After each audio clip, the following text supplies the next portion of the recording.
One of the toughest challenges most of us ever face is parenting.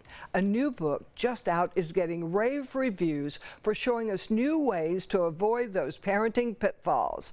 Marjie Hadad's new book, The Power of PR Parenting, is an Amazon #1 bestseller in multiple categories. And we are so happy to have you here today, Marjie. I am thrilled to be back in Sarasota, one of my favorite cities.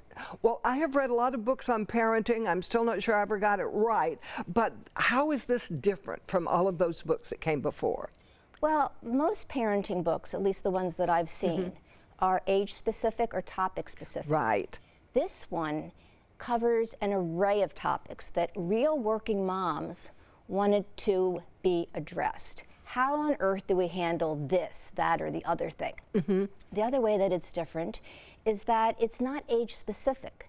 The earliest stories start during the baby years. Oh, yes. And it spans all the way up to college admission and includes everything in between. So when you read the chapters, it's not in chronological order.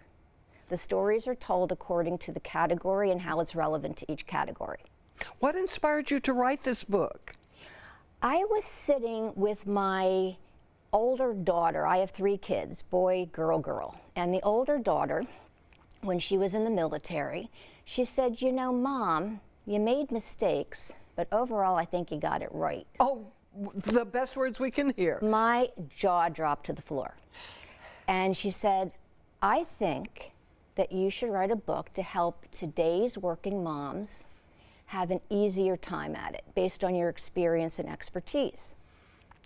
And I thought, well, what exactly is it that I got right? And when I looked back, I thought, oh my gosh, I used my public relations expertise to raise my kids. Basically, I brought the best of my job, my professional skills home, and it worked.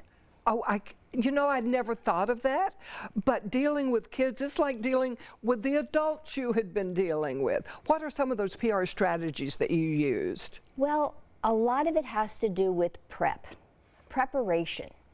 Whether your child's going to nursery school or kindergarten or elementary school and all the way up to medical school and beyond. If we prep them and let them know what to expect. If this happens, this is what you should do. If that happens, this is what you should do.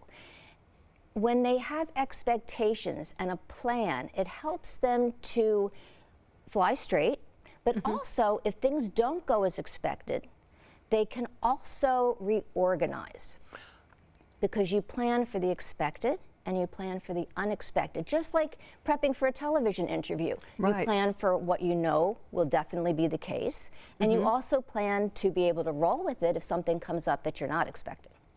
Any secrets you can share that you use from your PR field with your own kids? I think one of my favorite stories of a public relation practice that not only has worked for me, but others that I have shared this with over the years, and it's also in the book, is how to help your child to part with their pacifier drama-free. Oh my goodness, we never learned that. We never learned that. How do you do it?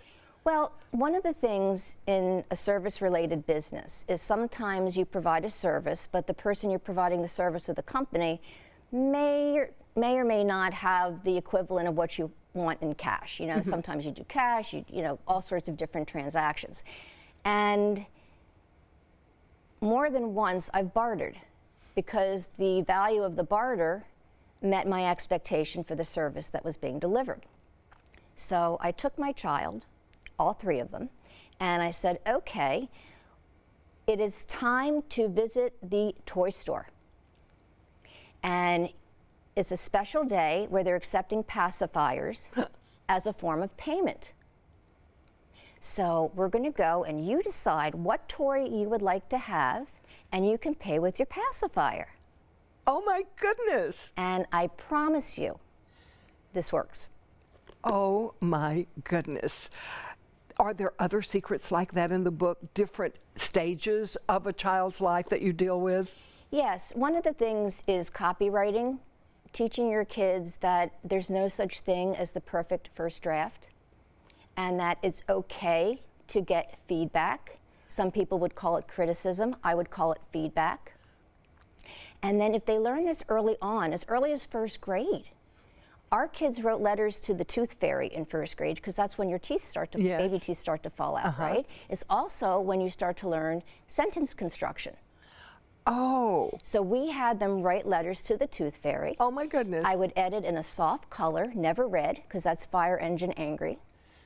And at the end of the edit, how I would introduce that would be, okay, this is a fabulous first draft. Fabulous. Would you mind if I show you another way to maybe do this or to do that? And they said, well, another way is always a good choice. So we would do that together. And then at the end of the exercise, they would rewrite the letter so it was pretty and clean for the tooth fairy. And in the letter, they might ask for money, they might ask for chocolate or something else. So in addition to teaching them self-esteem and resilience and how to advocate for themselves, they also enjoy a tradition and yet another new bonding practice with a parent. What a beautiful thing. For more information on the book, head over to prfor.live.